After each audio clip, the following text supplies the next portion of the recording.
Bonjour les artisans de lumière. Aujourd'hui, on va parler du chaos.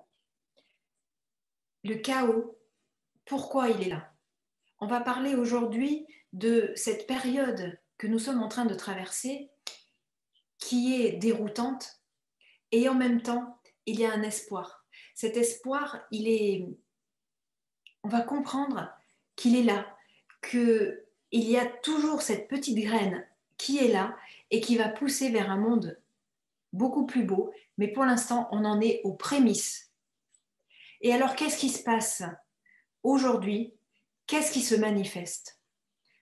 Et là, c'est pour ça que je m'adresse au pouvoir de la femme, à la puissance féminine, pour pouvoir transcender certains états, certaines choses qui sont anormales aujourd'hui et qui sont d'une violence extrême. Et il nous faut comprendre notre pouvoir de, j'ai envie de dire, de dragonne, parce que ce matin, c'est ce que j'ai ressenti. J'ai ressenti le pouvoir de la dragonne. J'étais dans la voiture, je vais vous faire rire, j'étais dans la voiture en train d'amener mon fils à l'école. Souvent, je suis dans la voiture en train de faire le car scolaire. Et je me suis sentie envahie par une force incroyable, une puissance incroyable. Cela me faisait hérisser les poils. J'étais dans quelque chose de très très puissant et je sentais une force, la force de la dragonne en moi. Comme si il y avait des réminiscences de cet ordre-là. Et j'écoutais la radio, enfin c'était pas la radio, c'était comment, Spotify, vous savez, les listes qui arrivent en aléatoire. Et quand j'étais dans cette sensation, j'ai beaucoup rigolé parce qu'est arrivée une chanson qui s'appelait Fire, Fire de Bess Ditto. Et je me disais, mais c'est incroyable, incroyable que justement je sois dans cette énergie et que cette musique arrive à ce moment-là. Bon, il y a de nombreuses synchronicités comme ça, mais celle-là était quand même particulièrement évocatrice. Donc pour en revenir à cela, je vais vous expliquer ce chaos qui me paraît vraiment très difficile aujourd'hui. Et il y a quelque chose à comprendre de l'ordre du pouvoir féminin. Je vais peut-être parler de choses un peu difficiles et qui, bien sûr, ça n'engage que moi. C'est vraiment quelque chose qui peut être mal interprété, mais après tout, bon, peu importe. Moi, ça me paraît très, très important de le dire.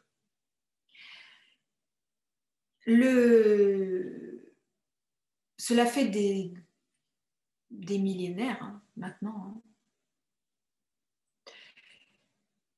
que la femme est mise sous cloche, la puissance féminine est étranglée, ne doit pas exister. Et ça paraît complètement fou quand on y pense. Mais ce qui se passe, c'est que, excusez-moi, je prends du temps, j'ai besoin de prendre du temps pour parler de cela.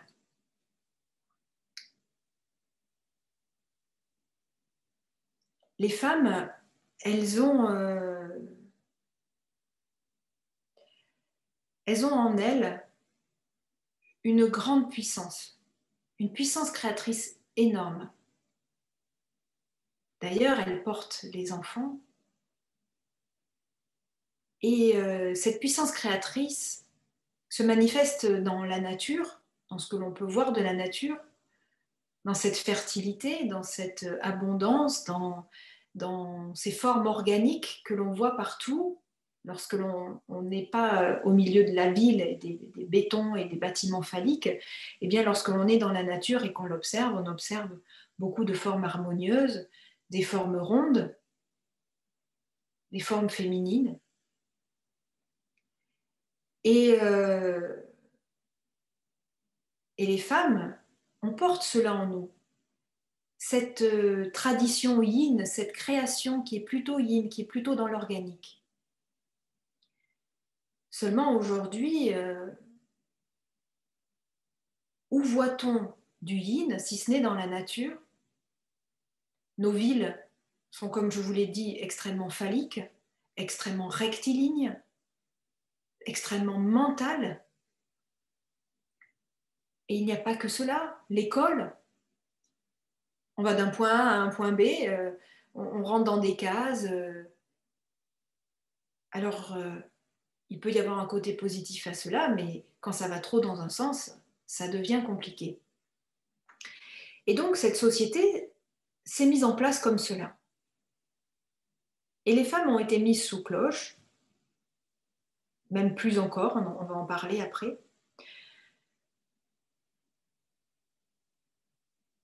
Parce que,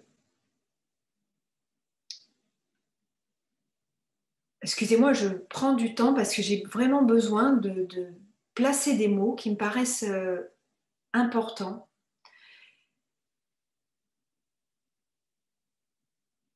En fait, la femme, elle, naturellement, lorsqu'elle met au monde un enfant, mais j'assimile cela à la maternité, mais évidemment, ça me paraît vraiment très logique qu'une femme n'est pas seulement femme si elle n'est pas mère. Enfin, je veux dire, euh, elle, est, elle peut être femme tout en tout en n'ayant jamais porté d'enfant. Hein.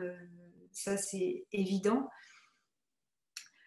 En tout cas, j'aime bien cette image de la femme qui porte l'enfant parce qu'elle est très évocatrice et puis elle fait partie de la vie.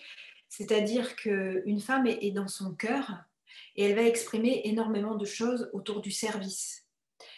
Une femme, l'énergie féminine, est plutôt dans le dévouement. Lorsqu'elle porte un enfant et lorsqu'elle le met au monde, dans les premiers mois, une femme, une mère et son enfant sont complètement fusionnels. Et du coup, il n'y a plus d'individualité. Il y a deux êtres qui sont complètement en fusion et la femme est complètement au service de son enfant. Euh, et ça, c'est quelque chose de biologique. Et ça ne veut pas dire que c'est facile, parce que pour l'avoir expérimenté à 3 reprises, c'est vraiment pas facile. Mais on est dans cette obligation finalement d'être dans cette fusion.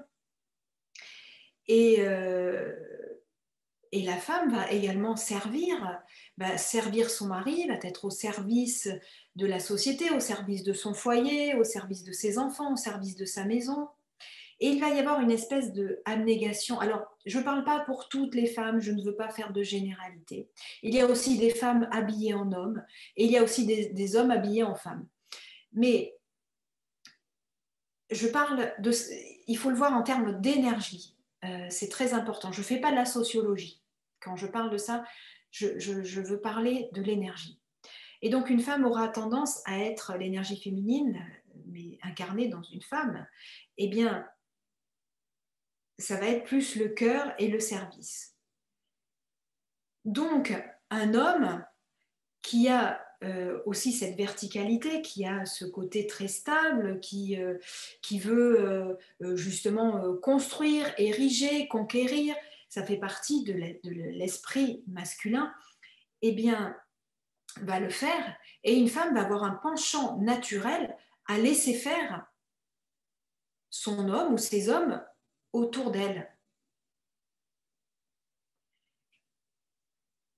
C'est un penchant naturel et puis éducationnel, puisque les choses s'inscrivent. On est dans une société patriarcale, c'est-à-dire que de mère en fille, ça se construit.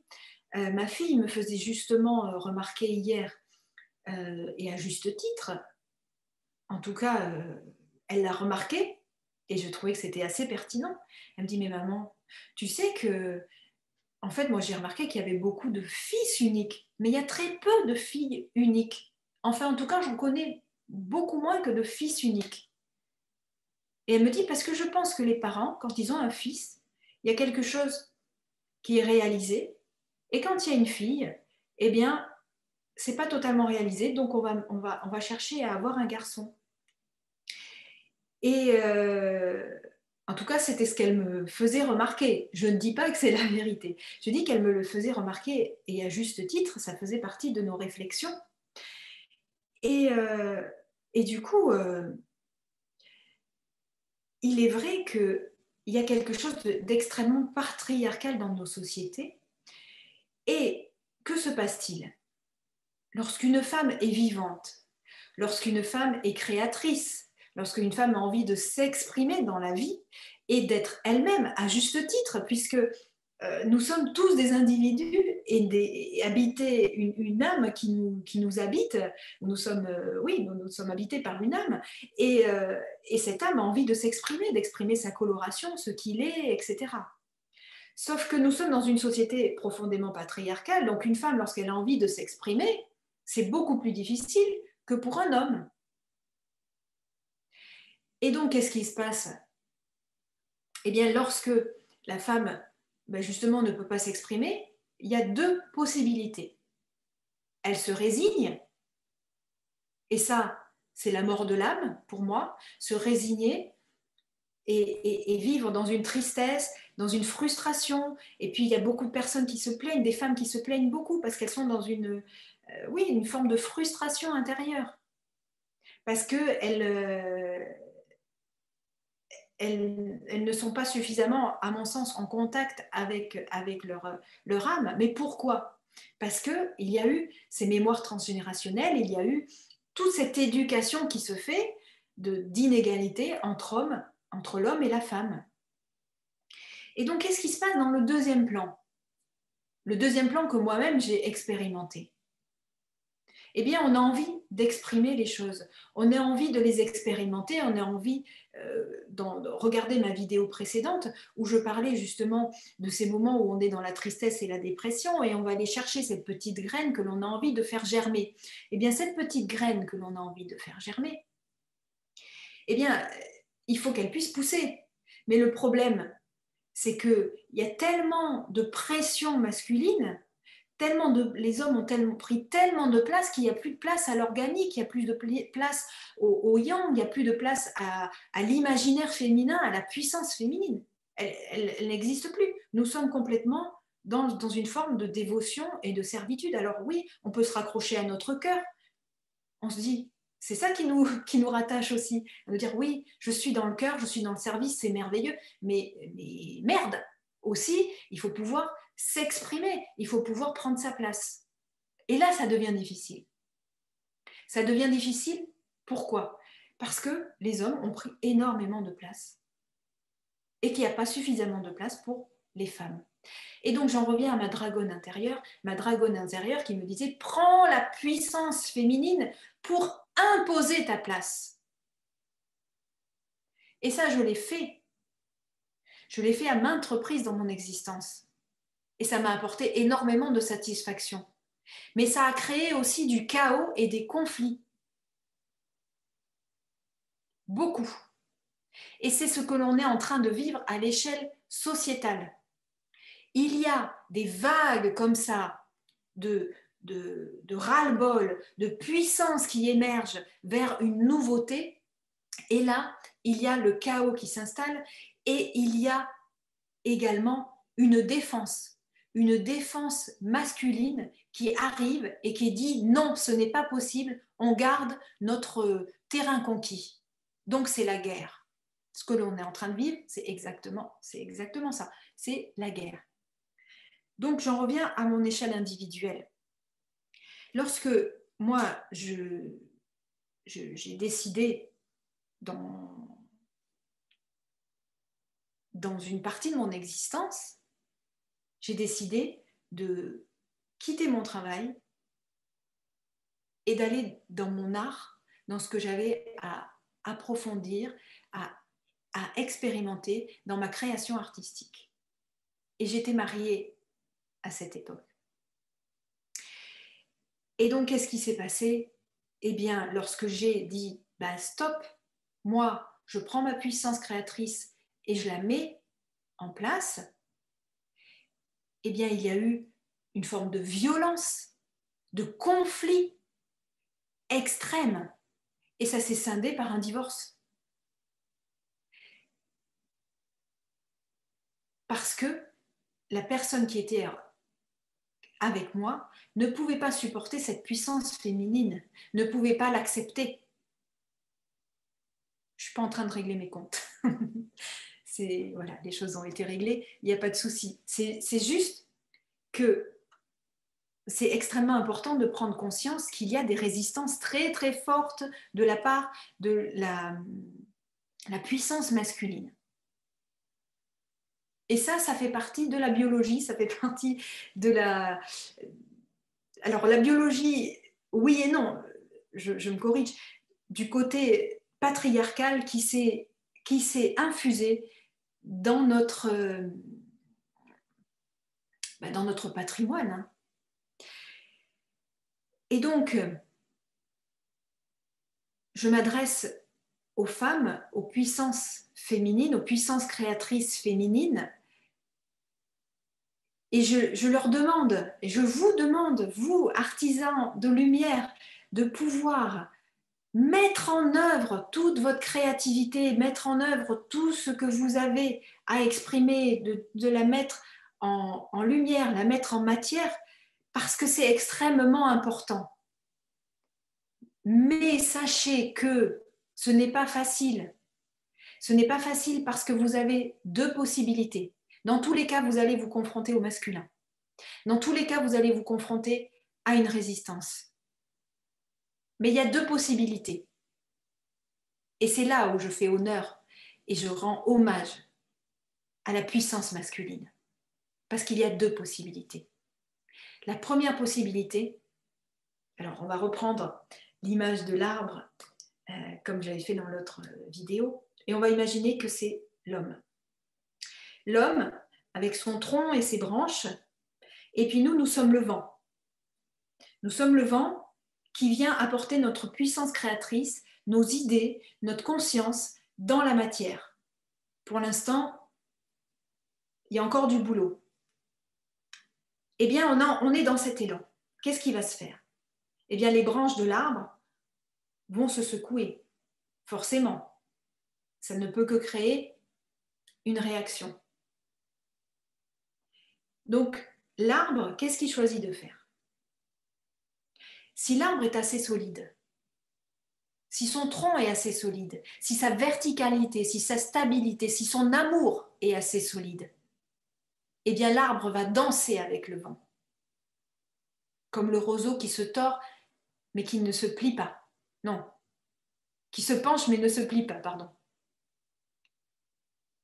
L'arbre va danser avec le vent. Il va être secoué parce que la puissance féminine est extrêmement forte, mais il va danser et il va grandir, il va évoluer et on va voir une beauté émerger dans tout cela. En revanche, si l'arbre n'est pas assez solide, s'il est frêle, mais qu'est-ce qu'il va faire? Il va mettre sous cloche le vent. Bon, c'est un peu difficile, mais imaginez, on va reprendre l'image de la femme.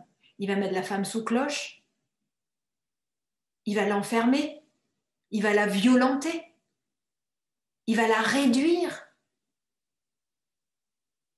il va exprimer de la violence parce qu'il n'aura pas de socle assez solide pour vivre cela, parce qu'il aura peur. Et c'est ça qui se passe dans notre société. Tous ces géants qui nous gouvernent, ils n'ont pas de tronc assez solide, ils ont peur. Ils ont peur de la puissance féminine, ils ont peur de la puissance de Gaïa. Et qu'est-ce qui se passe? Eh bien, ils essaient de mettre sous cloche tout ce vent nouveau qui est en train de naître. C'est pour ça qu'ils masquent les gens, c'est pour ça qu'ils veulent les vacciner, parce qu'ils veulent les endormir, parce qu'ils veulent les ramener à leur puissance, à leur cœur, en disant « Mais regardez, si vous sortez le masque, vous risquez d'infecter. Ah oui, je reviens dans ma dévotion, je reviens dans mon service, je reviens dans cet esprit christique, mais qui n'en est pas un. » Puisque le Christ incarné, c'est la réunion de l'homme et de la femme. C'est la danse cosmique. Donc sachez, les femmes, que vous êtes extrêmement puissantes. Vous n'imaginez pas quelle puissance vous avez. Et lorsque vous la déployez, forcément, il y a des retours de ce genre-là. Mais sachez que ce genre-là, c'est un aveu de faiblesse. Tournez-vous vers ces hommes, vers ces forces qui vous accompagnent, qui vous stabilisent et qui vous aident. Et là, moi, je rends un hommage immense à ces hommes qui sont courageux, qui sont forts et qui ont une stabilité à toute épreuve. Et je vous aime. Et d'ailleurs, bien sûr, il y a cet amour universel, mais en tout cas, je vous rends hommage. Et quand je parle de puissance féminine, je parle aussi du féminin dans les hommes. Mais évidemment, là, je parle des femmes parce que c'est ce qu'elles incarnent en ce moment. Et n'ayez pas peur d'être vous-même parce que de toute façon, vous voyez bien que là, ça commence à émerger. Il y a plein de choses qui sont en train de se déstabiliser. Mais sachez une chose, parce que pour l'avoir vécu à ma petite échelle, la violence ne gagne jamais. L'amour triomphe. Sachez-le. Donc la puissance féminine triomphe. Mère Gaïa, elle triomphe. Parce que la nature triomphe. Parce qu'on a voulu mettre la nature sous cloche, on a voulu la mettre dans une contrainte énorme, voilà, on va mettre des OGM, on va tuer des animaux. Il y a des millions d'animaux qui meurent chaque jour, tués par les hommes. Et là, qu'est-ce qui se passe? Il y a un réveil avec ces hommes et ces femmes qui portent l'énergie de Gaïa et qui disent ça suffit, on veut vivre dans la nature, on veut respirer, on veut se nourrir correctement. On est dans cette énergie-là. Et donc, qu'est-ce qui se passe? Il y a des résistances. Mais sachez que ces résistances sont une marque de non-courage et de non-force. C'est vous qui avez la force, vous les artisans de lumière. Sachez-le, quoi qu'il se passe, ça va basculer. Ça ne peut pas tenir, la peur ne tient pas, la lâcheté ne tient pas, la violence ne tient pas, ça ne peut pas. Et je peux vous assurer qu'on est au-dessus de nous, on est extrêmement soutenu. Donc, gardez la foi, gardez la confiance et ne perdez pas de vue ce qui se passe. Ne soyez pas dupes et n'ayez pas peur de vous-même. N'ayez pas peur de vos orgasmes créatifs. N'ayez pas peur de votre puissance. N'ayez pas peur de tout cela. Au contraire, c'est l'expression de la vie. C'est l'expression de la joie. C'est j'ai envie de remettre cette image, une femme qui met au monde un enfant, elle peut s'exprimer, elle peut crier, elle peut dire ce qu'elle est. Il n'y a pas de souci.